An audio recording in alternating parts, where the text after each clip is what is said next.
Jurassic Island, premier parc dédié aux dinosaures de toute la Caraïbe. Parcourez le parc à la rencontre de dinosaures animés à taille réelle. Au programme, plongez dans l'ère du Jurassique en réalité virtuelle avec la toute nouvelle attraction Jurassic VR. Infos et adresse sur le site www.jurassic-island.com. Venez vous fondre le temps d'un instant dans un autre monde.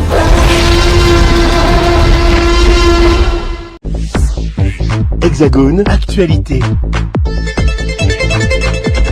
Outre-mer News, je me trouve dans l'une des salles de l'Assemblée nationale pour une conférence qui est donnée par l'association L'Essentiel d'Outre-mer et d'ailleurs que dirige David Andrew. Il s'agit de la masterclass laïcité. Il fut beaucoup de questions de laïcité avec plusieurs intervenants. Un hommage a été rendu notamment à Samuel Paty, assassiné il y a quelques années. Évidemment, de très nombreux intervenants, focus défi de la laïcité, les focus des fondamentaux. Il y a également des thèmes qui ont été abordés comme les athlètes à la laïcité en France hexagonale et dans les Outre-mer et la réponse de l'État, la prévention de la radicalisation, un thème aussi qui a été largement abordé. Je vous propose de regarder les principales interviews et quelques extraits de cette conférence ici à Paris. Voilà, nous sommes au 126 rue de l'Université pour la masterclass laïcité, une édition que va nous présenter David Andrew.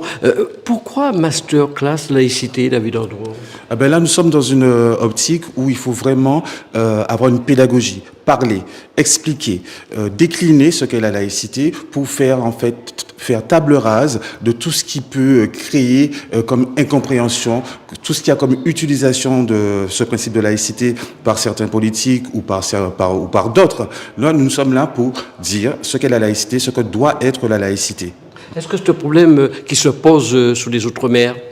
Alors, la laïcité. Les Outre-mer ont une spécificité. Comme on le sait, il y a 5 départements qui sont concernés, Guadeloupe, Martinique, Réunion, et Saint-Martin et Saint-Barthélemy. Et 7 autres qui ne sont pas concernés. Donc oui, la laïcité concerne aussi les Outre-mer.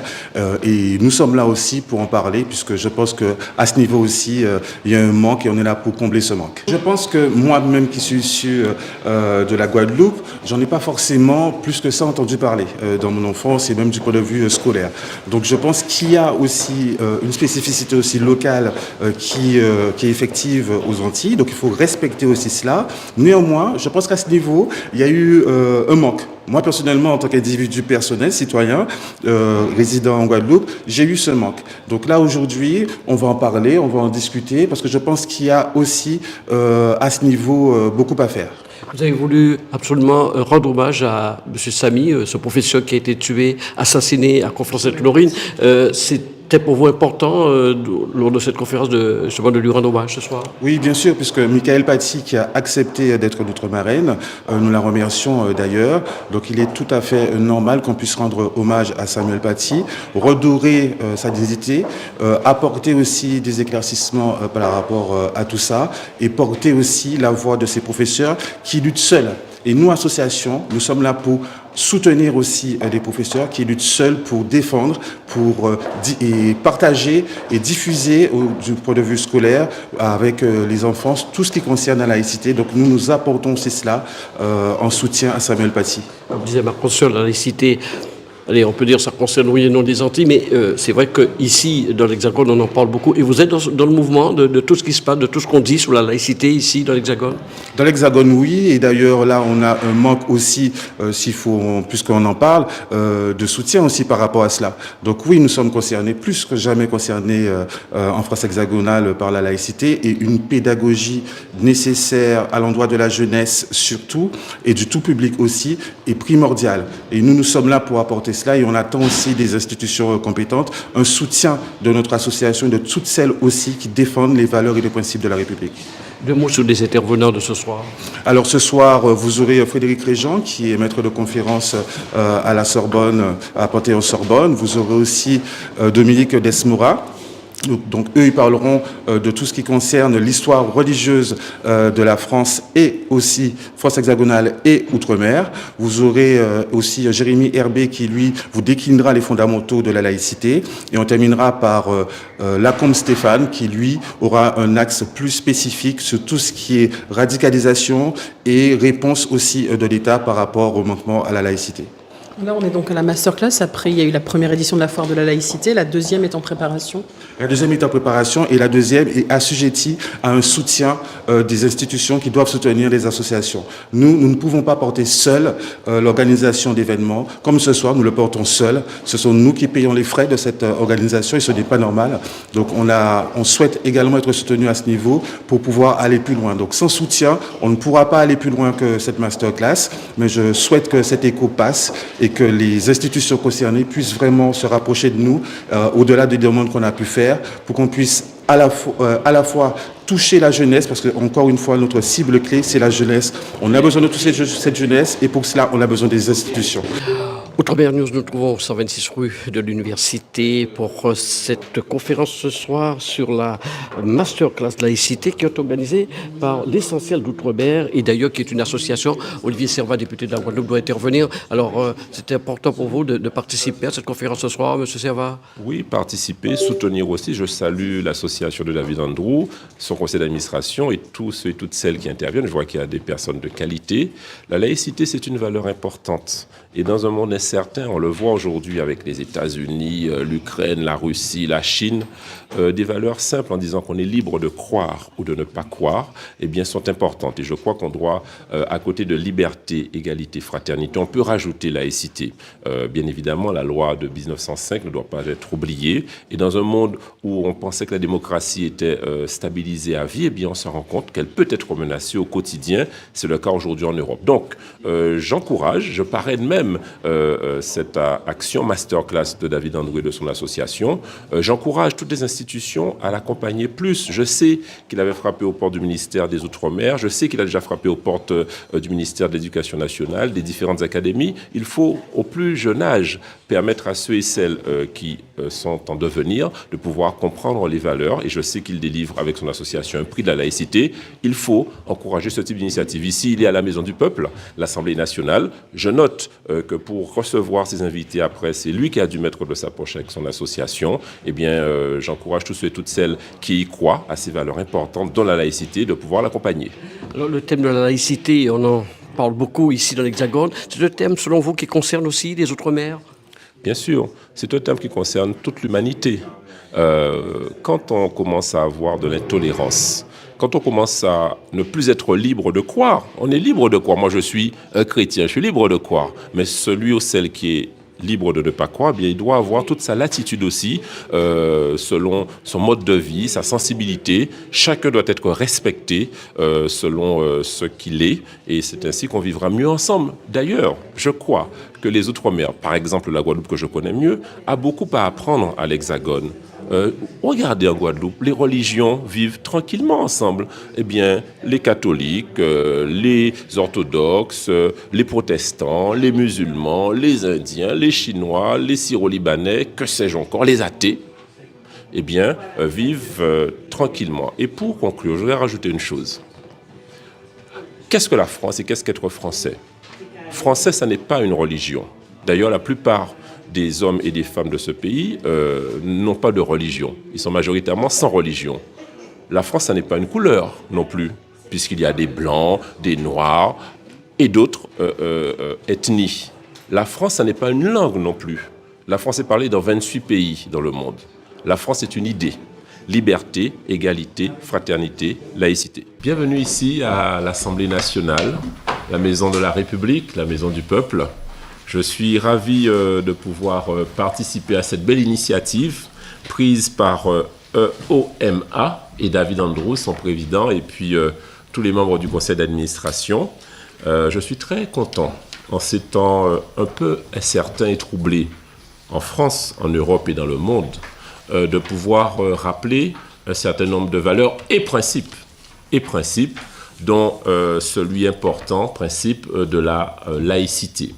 Alors aujourd'hui, il y a un programme dense, n'est-ce pas? Donc je ne voudrais pas déflorer les échanges avec les intervenants de qualité que je salue. Je vois notamment mon ami maître de conférence Frédéric Régent et tous les autres que je vois là. Un programme de qualité, une marraine aussi incroyable, hein, quand on voit que c'est Michael Paty, la sœur de Samuel Paty, c'est symboliquement très fort. Et puis une action, je crois, qui n'est pas à son coup d'essai, puisque j'ai déjà croisé David Andrew en Guadeloupe, ici en France, et donc le combat continue parce que défendre ce principe important depuis 1905 dans la loi vaut la peine, parce que la démocratie n'est jamais acquise. Alors, je ne serai pas plus long. Vous me permettrez de m'éclipser quelques minutes parce que je dois poser une question au ministre des Outre-mer, Manuel Valls, en commission des lois, mais c'est à côté. Et je reviendrai bien évidemment pour participer au débat et au cocktail, d'après ce que j'ai compris, pris en charge par OMA. Bons travaux, masterclass, et à tout à l'heure. Merci également à Michael Paty de me faire confiance pour porter la mémoire de son frère aussi au travers de l'hommage qu'on lui rendra.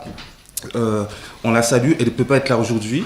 On la salue, on lui souhaite beaucoup de courage pour elle-même et pour sa famille, et on l'encourage dans toutes ses actions. Donc merci encore Michael pour ta confiance, et compte sur mon sérieux pour honorer ton frère. Et merci à vous d'être présents aussi, cher public et tout le monde. Je vais vous lire un petit mot que je vous ai préparé. Ça ne sera pas trop long, rassurez-vous. Alors, bienvenue donc à notre première masterclass qui s'inscrit dans le cadre de la Foire de la laïcité, Prix Jeunesse Laïcité 2e édition, et qui se déroule au cœur de la République au Palais Bourbon.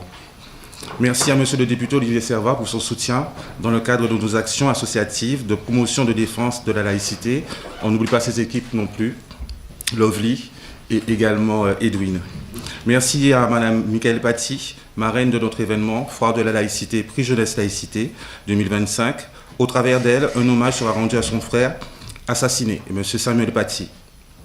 Merci à ma mère, sans qui je n'aurais pas été là aujourd'hui, et qui est un exemple pour moi de citoyenne croyante et laïque, comme bon nombre de nos concitoyens. Merci à ma sœur Clara pour sa présence. Merci à la présidente de l'Association l'Essentiel Outre-mer et d'ailleurs, Mme Agnès Nelly Pomblambou, et au vice-président, M. Michel Echille, pour le soutien et leur action. Donc ils ne sont pas là ce soir, ils s'excusent, ils sont pour problème de santé, donc on leur souhaite aussi un bon rétablissement. Merci aux membres de notre association, aux partenaires de l'événement et aux élus qui nous ont ouvert la porte dans le cadre de la mise en place de la Foire de la laïcité en Outre-mer. M. Jean-Philippe Courtois, maire de Capesterre-Belle-Eau, et M. Édouard Delta, maire de Lens-Bertrand en Guadeloupe, et M. Hugues Toussaint, maire du Diamant en Martinique, et M. le député Christian Baptiste. Merci à M. Eddy Sénat, qui de ses conseils et actions m'accompagne et m'encourage, et à sa femme Josie. Merci à Sylvie une fois pour sa présence. Merci aux intervenants et aux partenaires, à Rome 2000, Communicart, Outre-mer News pour cette masterclass, et à tous les autres pour la Foire de la laïcité en général. Je pense à Lysia Jean, à René Pierre de Momboche-Tacaille, à Kaina Radio, à London pour ne citer qu'eux, et à tous les autres. Merci aux médias pour leur présence également. Aujourd'hui, nous allons vivre une masterclass visant à faire monter en compétence les participants sur la thématique de la laïcité. Nous allons expliquer, échanger et défendre ce principe fondamental de notre République, consacré dans la Constitution du 4 octobre 1958. La France est une république indivisible, laïque, démocratique et sociale. Expliquer et défendre la laïcité, c'est lutter contre le radicalisme religieux qui prend plusieurs formes. Sexisme, homophobie, remise en cause de l'avortement, remise en cause des contenus des programmes scolaires, etc. Sur ces divers aspects évoqués, quelques informations. Concernant les actes antireligieux, déjà, je cite M. Gérald Darmanin, qui était ministre de l'Intérieur et des Outre-mer à l'époque. Parmi les actes antireligieux, il y a les actes antichrétiens. Les atteintes aux personnes qui concernent des ministres de culte ou des croyants sont importantes. Elles sont moins nombreuses que les atteintes aux personnes à caractère antisémite, mais elles ne sont pas moins insupportables. On note une baisse des atteintes aux biens, en raison notamment du renforcement de la protection des lieux de culte chrétiens que nous avons engagés. Parfois, ces actes révèlent plus du banditisme. Je pense par exemple au vol dans les églises, que de la revendication militante, mais c'est tout aussi condamnable. Les actes anti-musulmans ont également beaucoup augmenté, même s'ils n'atteignent pas le niveau des actes antisémites. Des lieux de culte ont été pris à partie de manière particulièrement violente. Afin d'établir une classification dans les faits, il n'est pas toujours évident de distinguer si un acte est raciste, xénophobe, antisémite ou antichrétien, etc. Le ministère de l'Intérieur retient la notion d'acte altérophobe, c'est-à-dire émanant de personnes qui n'aiment pas l'altérité en raison de la croyance supposée ou de la race supposée. Ces actes ont continué à augmenter en fin d'année, en particulier au mois de novembre. Certains sont anti-musulmans, mais la plupart sont antisémites. En 2023, 43% des actes altérophobes avaient un caractère antisémite. Concernant les actes homophobes, je cite un article de Vie publique.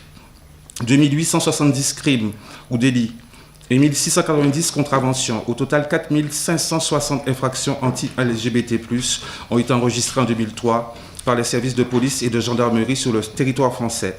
Cette hausse de 13% des infractions anti-LGBT+, s'inscrit dans une tendance de forte progression des actes à caractère homophobe depuis 2016. Concernant les violences faites aux femmes, je cite un article de France Info. En 2022, 13 femmes ont été tuées par leur mari ou leur ex-conjoint en Outre-mer, soit 11% du total des féminicides en France, alors que les ultramarins ne représentent que 4% de la population française. Violences psychologiques en hausse. Au-delà de la question des féminicides, le CESE constate aussi une augmentation des violences, notamment psychologiques, sur tous les territoires où des chiffres existent. C'est en tout cas ce que déclare Sandrine Dauphin, directrice des relations internationales et des partenaires de l'Institut national d'études démographiques, INED, dans une audition publiée en juin 2024. Ce qui va différencier les Outre-mer, par exemple, par rapport à l'Hexagone, c'est l'augmentation significative des violences psychologiques durant la dernière décennie, où elles ont augmenté au moins de 5 points sur l'ensemble de ces territoires. Il existe certes des disparités selon les départements et régions, selon la publication de novembre 2024 au service statistique ministériel de la sécurité intérieure, avec 14,6% de femmes victimes de violences conjugales en 2023. La Réunion est le deuxième département en France le plus touché, derrière le Pas-de-Calais. Ce taux n'était que de 13,2% en 2022. La laïcité n'est pas une religion, elle n'est pas une doctrine, elle n'est pas non plus une philosophie, elle n'est pas une croyance, elle est le principe qui permet leur expression sous couvert de la loi. Alors soyons convaincus de son utilité à faire société, loin de son utilisation calculée par certains. Merci à vous, public, d'être présent et bonne masterclass laïcité, car nous fêtons cette année 2025 sa loi socle du 9 décembre 1905. 120 ans. Que vive la laïcité et bonne masterclass laïcité. Où trouver tous les produits 100% Outre-mer ? Chez Tropique Marché à Saint-Ouen. Les fruits et légumes et toutes les spécialités salées et sucrées servies avec bonne humeur par une équipe exclusivement ultramarine. Retrouvez l'ambiance et le goût du pays chez Tropique Marché à Saint-Ouen-sur-Seine et sur tropiquemarché.com. Pour votre prochain séjour en famille ou entre amis, le domaine du Berceau de Moïse vous accueille. Situé dans un lieu calme et une végétation luxuriante, le Berceau de Moïse vous propose des appartements tout confort, du T2 au T4, climatisés avec une magnifique terrasse. La détente est assurée autour de sa piscine et de son jacuzzi. Réservation au 05 90 81 64 28 ou au 06 43 87 30 15. Possibilité de privatiser le domaine pour vos événements familiaux et professionnels. Outremernews.fr, le site de l'actualité Outre-mer, 24 heures sur 24 et 7 jours sur 7. Retrouvez la chaîne Outremer News sur YouTube.